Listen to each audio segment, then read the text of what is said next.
हाँ भाई, आज बात करेंगे क्या, डेफिनेशंस ऑफ बेसिक, यानी कि बेसिक का मतलब फंडामेंटल और सप्लीमेंट्री एसआई यूनिट। जो भी हमारे पास 7 फंडामेंटल यूनिट्स हैं, इसके अलावा 2 सप्लीमेंट्री क्वांटिटीज होती है। तो 7 fundamental quantities and 2 supplementary quantities, इनकी हम क्या लिखने वाले हैं डेफिनेशन। उसके अंदर फर्स्ट डेफिनेशन है मीटर। तो मीटर की डेफिनेशन क्या हो गई, length of path travelled by the light in vacuum during a time interval of 1/299,792,458 second. ये अप्रोक्सीमेटली कितना होता है, 3 × 10⁸ तो 1/3 × 10⁸ सेकंड, यानी कि 1/3 × 10⁸ सेकंड टाइम इंटरवल के अंदर जब कोई लाइट की स्पीड से कोई डिस्टेंस ट्रेवल की जाए तो उसकी लेंथ कितनी होगी, 1 मीटर। तो अगर कोई लाइट वन वैक्यूम के अंदर इस इतने से टाइम इंटरवल के अंदर 1/3 × 10⁸ सेकंड के अंदर ट्रेवल करेगी तो कितनी डिस्टेंस ट्रेवल कर चुकी होगी, 1 मीटर। पूरा रीजन मैंने लिख रखा है, speed is equal to distance upon time, distance is equal to speed into time. हमें पता है speed of light in vacuum होती है 10 × 10⁸ मीटर पर सेकंड। इसलिए डिस्टेंस को 1 मीटर होने के लिए टाइम इंटरवल कितना होना चाहिए, जितनी स्पीड है उसका उल्टा सेकंड में। तो 1/10 × 10⁸ सेकंड, और उससे आ जाएगी डिस्टेंस 1 मीटर। हाँ साहब, नेक्स्ट डेफिनेशन जो हम लिखने वाले हैं वो डेफिनेशन रहेगी किलोग्राम की। तो लिखिए किलोग्राम, सेकंड डेफिनेशन। तो किलोग्राम की डेफिनेशन लिख रहे हैं, it is the SI unit of mass, full stop. 1 kilogram is the mass of prototype cylinder of, हाँ भाई, तो 1 kg की डेफिनेशन क्या बोलेंगे, 1 kg उस सिलेंडर के मास के बराबर है जो किसका प्रोटोटाइप है या किससे मिलकर के बना हुआ है, प्लेटिनियम इरिडियम अलॉय का, जिसकी हाइट सिलेंडर के डायमीटर के बराबर हो। यानी कि अगर डायमीटर x है तो हाइट भी x होनी चाहिए, हाइट x है तो डायमीटर भी x के बराबर होनी चाहिए। और ये किससे मिलकर के बना होना चाहिए, प्लेटिनम इरिडियम के अलॉय का। तो इसको प्रिजर्व कहाँ करके रखा हुआ है, International Bureau of Weights and Measures, Sevres, Paris के पास में। ठीक है, तो इसको बोला गया, यानी कि मेन चीज है ये जो सिलेंडर है, इस सिलेंडर का मास है 1 kg। यानी कि जो भी इसका मास आ रहा है, जो 1x मीटर की डायमीटर और उसके x मीटर हाइट का ही ये जो हमने ले रखा है, उसके मास के बराबर कौन है, 1 kg। 1 kg is the mass of prototype cylinder of, और ये कौन सा, हर कोई सा x नहीं है, जो भी यहाँ वहां पर रखा हुआ है, कहाँ पे, पेरिस के अंदर जो रखा हुआ है उसके बारे में बात की जा रही है। ठीक है, तो ठीक है, ये इसकी डेफिनेशन हो गई 1 kg की। नेक्स्ट हेडिंग डालिए। तो मैं बेसिकली आपको यहाँ पर जो मेन चीज है हमारी, जो सबसे ज्यादा काम आती है, मीटर, किलोग्राम, सेकंड, इन 3 की डेफिनेशन लिखा रहा हूँ। बाकी की डेफिनेशन आप एनसीईआरटी से लिखेंगे, बाकी की रिमेनिंग 4 डेफिनेशन। थर्ड डेफिनेशन लिखनी है, हेडिंग डाल लीजिए सेकंड।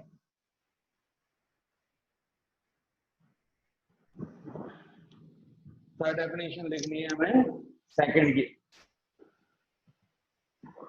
लिखिए इसकी definition, it is the SI unit of time, it is the SI unit of time. Full stop, next time के अंदर इन्वर्टेड कॉमा में लिखिए 1 second, 1 second, 1 second is the duration of 1 second is the duration of, अब board पर जो लिख रहा हूं उसको देखना। तो 1 second is the duration of 9,192,631,770 periods, इतने नंबर ऑफ पीरियड्स, इतने number of revolution of radiations corresponding to the transition between two hyperfine levels of the ground state of the cesium atom 133। तो इसमें होता क्या है, सीजियम एटम जो होता है, सीजियम 133 एटम, वो कंटिन्यूएशन के अंदर इलेक्ट्रोमैग्नेटिक रेडिएशंस एमिट करता रहता है। ठीक है, बहुत सारे रेडिएशन वो डिफरेंट वेवलेंथ के कंटिन्यूएशन के अंदर इलेक्ट्रोमैग्नेटिक रेडिएशंस एमिट करता रहता है। तो एक पर्टिकुलर रेडिएशन को इस तरह से सेलेक्ट किया जाता है, जो जब ये ट्रांजिशन, ये एक लेवल से दूसरे लेवल के अंदर, जो ग्राउंड स्टेट के 2 लेवल के अंदर जब ट्रांजिशन होता है सीजियम एटम का, तो उसमें से एक पर्टिकुलर रेडिएशन को सेलेक्ट किया जाता है की टाइम ड्यूरेशन को लिया गया है 1 सेकंड। तो 1 सेकंड क्या हुआ, वो ड्यूरेशन है जो इतने पीरियड्स के अंदर, इतने रिवॉल्यूशन के अंदर, इतनी फ्रीक्वेंसी के अंदर 9192631 पीरियड्स ऑफ रेडिएशन। तो ये पीरियड इतने वाइब्रेशंस हो जाए, इतने नंबर ऑफ पीरियड्स हो जाए, इतने नंबर ऑफ वाइब्रेशंस हो जाए जब ground state, cerium atom ground state से दूसरे स्टेट के अंदर ट्रांजिशन कर रहा हो। तो इस वाले पीरियड के का जो टाइम इंटरवल है इसको स्टैंडर्ड लिया गया है 1 सेकेंड। ठीक है, तो दिस इज कॉल्ड 1 सेकेंड। अब जो रिमेनिंग बच रही है डेफिनेशन एम्पियर की, केल्विन की, कैंडेला की, मोल की, ठीक है, और बाकी की जो सप्लीमेंट वो है ये आप लिखोगे। मैं सप्लीमेंट्री यूनिट्स और लिखवा रहा हूँ, तो इसके लिए आप कंप्लीटली 2 पेजेस छोड़ सकते हैं। हाँ भाई, next we are talking about definitions of 2 supplementary SI unit. तो 2 सप्लीमेंट्री एसआई यूनिट कौन कौन सी होती है, एक रेडियन और एक इससे रेडियन, इन दोनों की डेफिनेशन लिख रहे हैं हम। तो फर्स्ट हेडिंग है रेडियन, जैसे पाई के ऊपर एक छोटा सा होता है पाई रेडियन, रीड करते हैं उसको। तो आरडी या आरएडी भी लिखा हुआ मिल जाएगा बुक में। देखिए इसकी डेफिनेशन, तो रेडियन की डेफिनेशन सबसे पहले, रेडियन किसके ऐसा यूनिट होती है, एंगल की हम बोर्ड पर एंगल बनाते हैं, एंगल बोलो या फिर एंगल बोलो, तो उसकी यूनिट होती है क्या, रेडियन। डिफाइन कैसे कर रहे हैं, it is defined as the angle subtended at the centre of the circle by an arc which is equal in length to the radius of the angle. तो 1 रेडियन किसके बराबर हो जाएगा, जब आर्क और रेडियस दोनों इक्वल हो जाए तो आर्क अपॉन रेडियस आपस में कैंसिल करके क्या दे देगी 1, और रेडियस क्या देगी 1 रेडियन। ठीक है, नेक्स्ट हेडिंग डालिए, second supplementary unit steradian, STERADIA। Second class steradian, it is defined as the solid angle subtended at the center of a sphere by a surface of the sphere which is equal in area to that of a square having each side equal to the radius of the sphere and its representation symbol is omega. तो solid angle define कैसे कर रहे हैं, surface area upon radius का square या simply area upon radius का square। तो जो एंगल हमने डिफाइन किया था, तो एंगल के लिए देखिए मैं पहले इसकी डेफिनेशन को रब कर रहा हूं ताकि थोड़ा बहुत और अच्छे से क्लियर हो सके, और फिर सॉलिड एंगल को भी जल्दी से देख लेते हैं।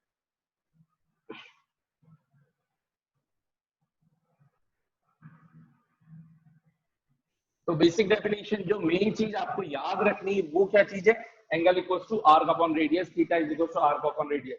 तो जब हमने बोला theta is equals to arc upon radius, तो अगर मैंने arc is equals to r ले ली केस 1 में, तो मेरे पास थीटा का आंसर क्या आ जाएगा, आर अपॉन आर 1 रेडियन। ये हो गई किसकी डेफिनेशन, 1 रेडियन की डेफिनेशन। 1 रेडियन उस प्लेन एंगल के इक्वल है जिस टाइम आर्क की वैल्यू उसकी रेडियस के बराबर हो जाए। केस 2, जिस टाइम पे आर्क की वैल्यू में पूरी सर्कमफेरेंस ऑफ द सर्कल ले लूं, सर्कमफेरेंस ऑफ द सर्किल, तो देखो एक इंटरेस्टिंग चीज निकल करके आएगी जो आप बचपन से पढ़ रहे हो। सर्कमफेरेंस ऑफ द सर्किल सबसे पहले तो क्या होती है, 2 पाई आर। तो आर की वैल्यू अगर 2 पाई आर ले लें तो एंगल कितना आ जाएगा, theta is equals to, theta is equals to arc upon radius, arc upon radius, और आर्क की वैल्यू कितनी ले रखी है, 2 pi r upon r 2 pi. तो ये क्या आंसर आ गया, 2 पाई रेडियन। यानी कि for complete one circle, for complete one circle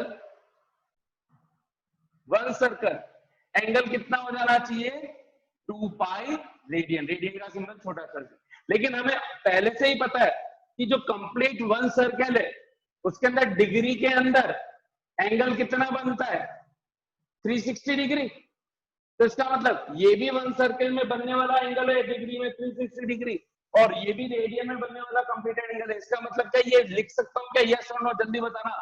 2 pi radian is equals to 360 degree, yes और नो, जल्दी यस बोलो। सर। तो ये इसलिए हम बोलते हैं 2 पाई 360 डिग्री के बराबर होता है, या 2 पाई 360 डिग्री, तो 1 पाई रेडियन कितने के बराबर, 180 डिग्री, 360 अपॉन 2।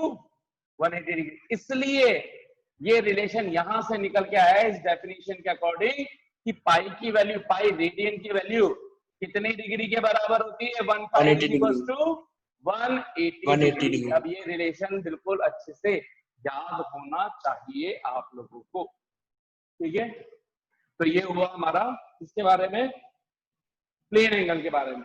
अब सॉलिड एंगल या 3D एंगल जिसकी यूनिट होती है इससे रेडियन, उसके बारे में भी सीखते हैं। तो इसको बना लेना भाई, अलग से नोट डाल करके बना सकते हो, वहां जगह नहीं हो पहले ही वाले में। और सॉलिड एंगल भी सीख लो पहले, सॉलिड एंगल क्या होता है। तो मैंने बोला, क्या बोला इन जनरल, पहले सॉलिड एंगल को डिफाइन करें कि अगर कोई स्फेयर, ये सर्किल नहीं है, बोर्ड पर तो सर्किल ही नजर आएगा, ये एक स्फेयर है।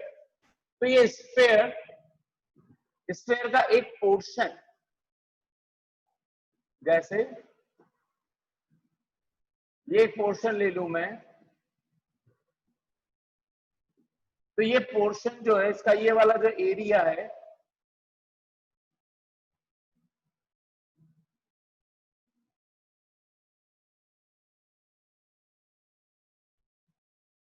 ये वाला एरिया, ये जो भी इसकी कोई सी स्फेयर है, जैसे ये स्फेयर है, ये बहुत सारे एरिया से मिलकर के बना हुआ है।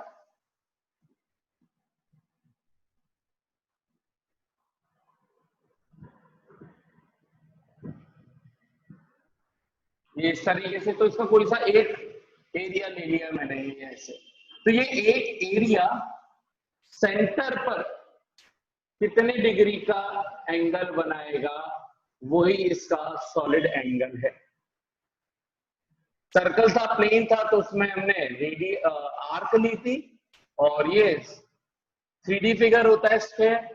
तो ये आपका बोला गया कि ये वाला जो पूरा एंगल दिख रहा है आपको सेंटर पे बनता हुआ, ये वाला पूरा एंगल, ये वाला, इसी को बोलते हैं क्या?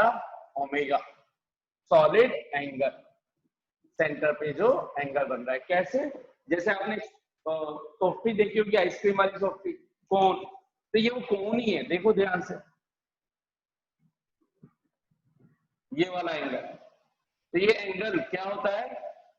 ओमेगा, सॉलिड एंगल, ठीक है। तो मान लीजिए, अब इसको हमने डिफाइन कैसे कर रखा है, ये तो गया एरिया, ये एक रेडियस, ये दो रेडियस, तो ये इसका हो गया एरिया। तो ओमेगा को डिफाइन कैसे किया? एरिया अपॉन रेडियस का स्क्वायर, ठीक। अगर ये area, let suppose case one, जो हमने डेफिनेशन बोली, केस वन, इफ जो एरिया आप ले रहे हो वो एरिया खुद आर स्क्वायर के बराबर ही हो, यानी कि ये जो एरिया लिया है थोड़ी देर के लिए, ये एरिया कुछ ऐसा होता, बिल्कुल एक ऐसा सरफेस एरिया के बराबर आ जाता, जैसे मानो कि एक स्क्वायर नजर आ रहा हो आपको, और ये स्क्वायर की हर एक साइड कितनी है? आर। तो ये भी आर, ये भी आर, ये भी आर, ये भी आर, तो r into r, r square. तो ये आर स्क्वायर जो सेंटर पर एंगल फॉर्म करता, तो ये एरिया कितना हो जाता है यहाँ से? R square. तो एरिया जब आर स्क्वायर हो तो सॉलिड एंगल कितना हो जाएगा? R square upon r square 1, और 1 क्या यूनिट क्या हो जाएगी? स्टेरेडियन। तो ये हो गई 1 स्टेरेडियन की definition. 1 steradian is that solid angle which is formed by the surface area of a square whose side is equal to the square of each side r। अगर हर एक स्क्वायर की साइड r हो तो area कितना हो जाएगा? r into r, r square. तो ये आगे इसकी डेफिनेशन। इसी तरह से केस 2, अगर मुझे पूरे स्फेयर का पता करना हो, पूरे स्फेयर का, तो क्या लिख दूंगा? If area is equals to complete surface area of a sphere। बताओ surface area of a sphere कितना होता है?